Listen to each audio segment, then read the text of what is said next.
ഭീകരതയുടെ പ്രഭവ കേന്ദ്രം, ഉത്ഭവസ്ഥാനം പാകിസ്ഥാനാണെന്ന് പറയുന്നത് അസദുദ്ദീൻ ഒവൈസിയാണ്. അൾജീരിയയിൽ ഇന്ത്യൻ സമൂഹത്തെ അഭിസംബോധന ചെയ്യുമ്പോഴാണ് അദ്ദേഹം ഇക്കാര്യം അസന്നിഗ്ധമായി പ്രഖ്യാപിച്ചത്. ഒവൈസി എന്തൊക്കെയാണ് സാർ പറഞ്ഞത്? അതായത് ആ ഒരു വാക്യത്തിൽ നിന്ന് തന്നെ എല്ലാം പറയുന്നുണ്ട്. ഒറ്റ ഇതേ അദ്ദേഹം പറഞ്ഞുള്ളൂ, ഭീകരവാദം ഉത്ഭവിച്ചത് പാകിസ്ഥാനിൽ. നമ്മൾ ഇത്രയും കാലം പറഞ്ഞുകൊണ്ടിരുന്നത് ഭീകരവാദത്തെ വളർത്തുന്ന ഇടമാണ്, ഭീകരവാദത്തിൻ്റെ ഹബ്ബാണ് എന്നൊക്കെ പറഞ്ഞു. പക്ഷെ നോക്കണേ, ഇവിടെ ഒരൊറ്റ സെൻറ്റൻസിലൂടെ ലോകത്തിന് കൃത്യമായ പാകിസ്ഥാൻ എന്താണെന്ന് വ്യക്തമാക്കി കൊടുത്തിരിക്കുകയാണ്.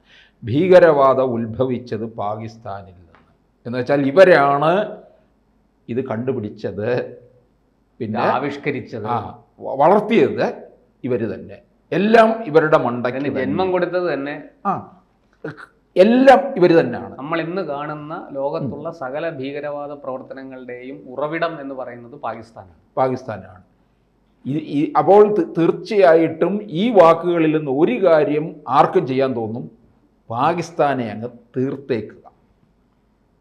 അതായിരിക്കും ഈ ഭൂമുഖത്ത് നിന്ന് തന്നെ ലക്ഷ്യം. അതാണ് ഒവൈസി വളരെ കൃത്യമായിട്ട് ടാർഗറ്റ് നിശ്ചയിച്ചു. അത് നമ്മളെയൊക്കെ ഞെട്ടിപ്പിച്ച കാര്യം, ഒവൈസി പറഞ്ഞതാരാണെന്ന് നമ്മൾ നോക്കണം.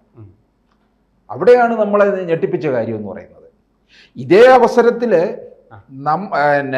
നമ്മളോടൊപ്പം നമ്മുടെ ഇന്ത്യയുടെ മണ്ണിൽ നിന്ന് പഠിച്ച് വളർന്ന് ഇന്ത്യയുടെ ചോറുണ്ട മലയാളികളായ കുറച്ച് രാജ്യദ്രോഹികൾ UAE പോയി അവർ പൂർവ്വ വിദ്യാർത്ഥി സമ്മേളനം നടത്തി.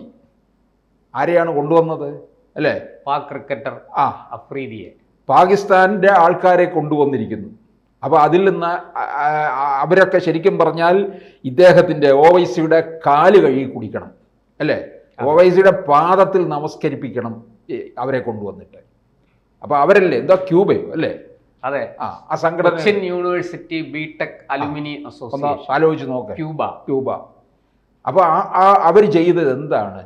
UAE മണ്ണിൽ പോയി നമ്മുടെ ചോറുണ്ടിട്ട് നമുക്കെതിരെ അന്യരാജ്യത്ത് പോയി നിന്നുകൊണ്ട് നമ്മളെ കുത്തുന്ന ഏർപ്പാടാണ് ചെയ്തിരിക്കുന്നത്. നാണം കെടുത്തിക്കള. അവരുടെ പാസ്പോർട്ട് ഇല്ലാതാക്കണമെന്നാണ് പറഞ്ഞിരിക്കുന്നത്. ഇന്ത്യയിലേക്ക് കാല് കുത്താൻ അനുവദിക്കരുത്. അവരുടെ വിസ കാലാവധി കഴിയുമ്പോൾ അവിടെ പിടിച്ച് ജയിലിലിട്ടോളൂ. അതാണ് വേണ്ടത്. നമ്മളെ എത്രയോ പേർക്ക് മറ്റ് ജയിൽ ശിക്ഷ കൊടുക്കുന്നുണ്ട്. ആദ്യം കൊടുക്കേണ്ടത് ഇവരെ പോലുള്ളവർക്ക് തന്നെയാണ് കൊടുക്കേണ്ടത്. അതെ, ഉണ്ട ചോറിന് നന്ദിയില്ലാത്ത. ഇപ്പൊ നോക്കിയോണേ, ഇവരെയൊക്കെ ഇദ്ദേഹം പറഞ്ഞിരിക്കുന്നത് തന്നെ എവിടെ വച്ചായിരുന്നു? അൾജീരിയയിലെത്തിയ സർവകക്ഷി പ്രതിനിധി സംഘത്തോടൊപ്പമാണ്. റിയാദിലെ ET മുഹമ്മദ് ബഷീർ നടത്തിയ പ്രസംഗം ഇതുപോലെ ശ്രദ്ധയാകർഷിച്ചതാണ്. ഈ അവസരത്തിലാണ് നമ്മൾ സ്വരാജ് പറഞ്ഞ കാര്യം ഓർക്കേണ്ടത്. ഇന്ത്യ മഹാരാജ്യം ഒരു യുദ്ധത്തിലേക്ക് പോകേണ്ടത് ഇല്ലായിരുന്നു എന്ന് പറഞ്ഞല്ലോ ആ സ്വരാജ്. അതല്ല ഇപ്പോൾ പലരും ചോദിക്കുന്നുണ്ട്, നിലമ്പൂരിൽ വരുമ്പോൾ അത് തിരുത്തി പറയുമോ എന്ന് ചോദിക്കുന്നത് അതല്ലേ? അതെ, സ്വരാജ് പിന്നെ പറയുന്നതെല്ലാം വെളിവില്ലാതെ പലതും പറയും, അല്ലേ? ശബരിമല അയ്യപ്പനെ അധിക്ഷേപിച്ച ആളല്ലേ? അതെ. അപ്പം പിന്നെ സ്വന്തം രാജ്യത്തെ അധിക്ഷേപിക്കും എന്നുള്ളത് കൃത്യമായി അറിയാവുന്ന കാര്യമാണ്. അപ്പോൾ ഈ ഭീകരവാദം ഉത്ഭവിച്ചത് എന്ന് പറയുമ്പോൾ പാകിസ്ഥാൻ്റെ മണ്ണ് അതിനു വേണ്ടിയുള്ളതാണ്. അതുകൊണ്ട് പാകിസ്ഥാൻ അത് നിർത്തും എന്ന് നമ്മൾ പ്രതീക്ഷിക്കുകയും വേണ്ട. ഇപ്പം നമ്മൾ വെടിനിർത്തൽ നടത്തി, അത് പാകിസ്ഥാൻ കരഞ്ഞു വിളിച്ചത് കൊണ്ടാണ്, യാചിച്ചത് കൊണ്ടാണ്, താൽക്കാലികമായിട്ടെങ്കിലും വെടിനിർത്തും. പക്ഷെ അവർ ഈ അണ്ണാൻ മൂത്താലും മരങ്കേറ്റം മറക്കത്തില്ല എന്ന് പറഞ്ഞതുപോലെയാണ് പാകിസ്ഥാൻ ഇത് നിർത്തുമെന്ന് തോന്നുന്നില്ല. കാരണം അവൻ്റെ രക്തത്തിൽ ഇത് അലിഞ്ഞു ചേർന്നിരിക്കുകയാണ്. അതെ, കുട്ടികളെ പോലും പഠിപ്പിക്കുന്നത് ആദ്യം തോക്കെടുക്കാനോ അല്ലെന്നുണ്ടെങ്കിൽ മതസ്പർദ്ധയും ഒക്കെയാണ്. അയൽ രാജ്യം ഇത് ശത്രുവാണ് എന്നായിരിക്കും അവരവരുടെ ഹിസ്റ്ററി പുസ്തകങ്ങളിൽ പറഞ്ഞു വെച്ചിരിക്കുന്നത്. അല്ല, അവിടെ മദ്രസ വിദ്യാഭ്യാസം കൊണ്ടുണ്ടായ ഫലം എന്ന് പറയുന്നത് 65-ൽ 71-ൽ 99-ലൊക്കെ ഇന്ത്യയോട് യുദ്ധം ചെയ്ത് പാകിസ്ഥാൻ ജയിച്ചു എന്നാണ് അവിടെ പഠിപ്പിക്കുന്നത്. അമേരിക്ക പറഞ്ഞത് കൊണ്ട് ഞങ്ങൾ പിന്മാറി എന്നാണ് പഠിപ്പിക്കുന്നത് അവിടെ. അല്ല, സ്വന്തം രാജ്യത്ത് എപ്പോഴും അങ്ങനെയല്ലേ കുട്ടി ഘോഷിക്കുന്ന ആ തരത്തിൽ ഈ കല്ലുവെച്ച കള്ളം. പക്ഷേ നമ്മുടെ ഇന്ത്യ മഹാരാജ്യത്ത് തോൽവി സംഭവിച്ചിട്ടുള്ളത് ചില രാഷ്ട്രീയ കക്ഷികൾക്ക് മുൻകാലങ്ങളിൽ മറച്ചു വയ്ക്കാൻ ശ്രമിച്ചിട്ടുണ്ട്. പക്ഷെ സത്യം ചരിത്രം എഴുതിയവരതൊക്കെ യഥാർത്ഥ വസ്തുത കൊണ്ടുവരികയും ചെയ്തു എന്നുള്ളതാണ്. അപ്പോൾ ഇത് ശരിക്കും ചരിത്രത്തിൽ രേഖപ്പെടുത്തുന്ന കാര്യമാണ്. ഈ സർവകക്ഷി പ്രതിനിധി അൾജീരിയയിൽ അത് അവിടുത്തെ അവിടെ ജോലി ചെയ്യുന്ന ഇന്ത്യക്കാരും ഇന്ത്യൻ വംശജരുമായ ആൾക്കാരോടാണ് സംസാരിക്കവെയാണ് ഒവൈസി ഇക്കാര്യം പറഞ്ഞതെന്നാണ്. ഇനി വേറൊരു കാര്യം, ഈ രാഹുൽ ഗാന്ധി ഉണ്ടല്ലോ, ഈ വാക്കുകൾ ചൊല്ലിപ്പഠിക്കണം. ഈ ഒവൈസി പറഞ്ഞ കാര്യങ്ങൾ ഈ വീട്ടിലിരുന്ന് ചൊല്ലിപ്പഠിക്കണം, അല്ലേ? അതെ. അദ്ദേഹം ശശി തരൂരിനെ കുറ്റപ്പെടുത്തി നിൽക്കുകയല്ലേ, അദ്ദേഹവും അദ്ദേഹത്തിൻ്റെ പ്രസ്ഥാനവും. ശശി തരൂർ ആ പ്രതിനിധി സംഘത്തോടൊപ്പം അതിൻ്റെ തലവനായതിൽ കോൺഗ്രസ്സുകാർ വെറുപ്പ് പ്രകടിപ്പിച്ച് നിൽക്കുകയാണ്. അതെ. അപ്പോൾ ഇതിനകത്തൊക്കെ അപ്പോൾ ഇവർ വളഞ്ഞിട്ട് ആക്രമിക്കുകയാണ്. അതെ. അപ്പോൾ ഈ രാജും പവൻ ഖേരയും ജയറാം രമേശും ഒക്കെ ഈ കേരളത്തിൽ നിന്നുള്ള ഒരു കോൺഗ്രസ് നേതാവ് പോലും തരൂരിന് വേണ്ടിയിട്ട് ഒരു നല്ല വാക്ക് പറയുന്നില്ല. അതെ. എനിക്ക് തോന്നുന്നു ഈ തരൂരിനെ നിലമ്പൂരിൽ കൊണ്ടുവന്ന് പ്രസംഗിപ്പിക്കണം. അതെ, അതാണ് വേണ്ടത്. എന്തായിരുന്നു സർവകക്ഷി സംഘത്തിൽ തലവനായി പോയി അവിടെ എന്തൊക്കെയാണ് പറഞ്ഞത് ചെയ്തത് അതറിയണം. കാര്യം എന്ന് പറഞ്ഞാൽ ഇദ്ദേഹം എന്തൊക്കെയായിരിക്കും പിന്നീട് പറഞ്ഞിട്ടുള്ളതെന്നൊക്കെ നമുക്ക് കൃത്യമായി മനസ്സിലായി കഴിഞ്ഞു. കാരണം അത്രത്തോളം അദ്ദേഹം രാജ്യസ്നേഹം കാണിച്ചു. അദ്ദേഹം വിദേശത്ത് ചെന്നപ്പോൾ പറഞ്ഞില്ലല്ലോ ഞാൻ അവിടുത്തെ പ്രതിപക്ഷ നിരയിൽ നിന്ന് വരുന്നവനാണെന്ന് പറഞ്ഞില്ല. പ്രതിപക്ഷ നിരയിലുള്ള ആളാണ്, പക്ഷെ ഞാനിപ്പോൾ ഇവിടെ വന്നിരിക്കുന്നത് എൻ്റെ രാജ്യത്തിന് വേണ്ടിയാണ്, ഞാൻ രാജ്യസ്നേഹിയാണ് എന്നാണ് പറഞ്ഞത്. തരൂരിന് വിദേശത്തൊക്കെ അല്ലാതെ തന്നെ ഒരു ജനപ്രീതി ഉണ്ടല്ലോ. തിരുവനന്തപുരത്തെ MP എന്നുള്ള മേൽവിലാസം അദ്ദേഹത്തിന് വേണ്ട വിദേശത്ത് പോകുമ്പോൾ. അതെ, അദ്ദേഹത്തിന് അല്ലാതൊരു മേൽവിലാസം അതവിടെ ഉണ്ട്. ഈ വിശ്വപൗരൻ എന്നുള്ളത് അങ്ങനെ ഒരു സംഭവം ഇല്ല. പക്ഷേ അദ്ദേഹത്തിന് ആരോ ചാർത്തി കൊടുത്തു. അത് ശരിയാണ്.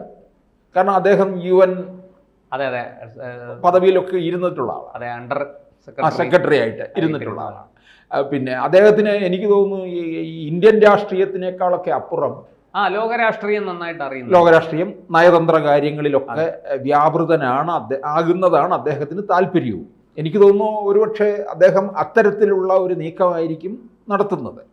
ഇവിടെ നോക്കുക, രാഷ്ട്രീയമായിട്ട് നോക്ക്, ഈ ഒവൈസി എവിടെ നിൽക്കുന്നു ഇന്ത്യയിൽ വരുമ്പോൾ അറിയാവുന്നല്ലേ പ്രശാന്തിനെ. അതെ, മോദിയോടൊപ്പം ചേരുന്നില്ല, പല കാര്യങ്ങളും വിയോജിപ്പ്, വലിയ എതിർപ്പും വിമർശനവും ഒക്കെ ഉന്നയിക്കുന്ന ആളാണ് ഒവൈസി. കാരണം രണ്ടുപേരുടെയും രാഷ്ട്രീയം രണ്ടാണ്.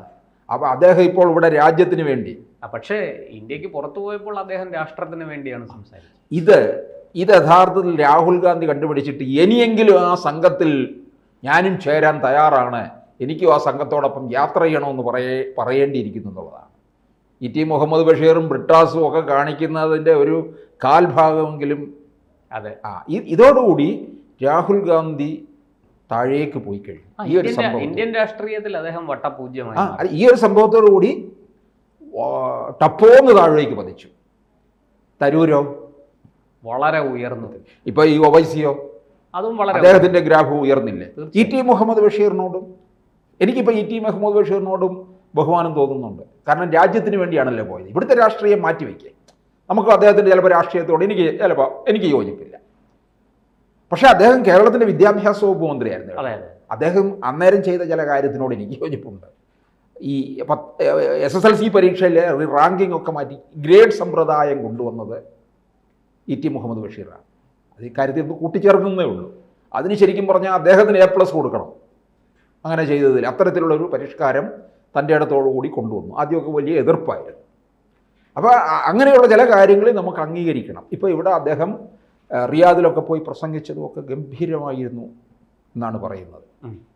അപ്പോൾ എന്തായാലും ഇവരെയൊക്കെയാണ് നമ്മൾ അംഗീകരിക്കേണ്ടത്. രാജ്യത്തിനകത്ത് രാഷ്ട്രീയം ഉണ്ടാകും, അത് വേണമല്ലോ. പ്രതിപക്ഷം വേണം, ഭരണപക്ഷം വേണം. നല്ല പ്രതിപക്ഷമാണെങ്കിൽ ഇപ്പോൾ നമ്മൾ എപ്പോഴും പറയാറില്ലേ, പിന്നെ AK ഗോപാലിൻ്റെ പ്രസംഗം കേൾക്കാൻ ജവഹർലാൽ നെഹ്റു വാജ്പേയിയുടെ പ്രസംഗം കേൾക്കാൻ സഭയിൽ ഇരിക്കുമായിരുന്നു. എന്തിന് നമ്മൾ ഏറ്റവും അവസാനം വന്ന് NK പ്രേമേന്ദ്രൻ്റെ പ്രസംഗം കേൾക്കാൻ നരേന്ദ്രമോദി കാത്തിരിക്കുന്നു എന്ന് പറയുന്നത്. രാഹുൽ ഗാന്ധി പ്രസംഗിക്കുന്നു പറഞ്ഞാലും പ്രസംഗിക്കാറില്ല, അത് വേറെ കാര്യം. കേൾക്കാനും ആരുമില്ല. കൂടുതൽ വാർത്തകളും വിശേഷങ്ങളും നിങ്ങളിലേക്ക് എത്താൻ ABC മലയാളം സബ്സ്ക്രൈബ് ചെയ്യുക, ബെൽ ബട്ടണും അമർത്തുക.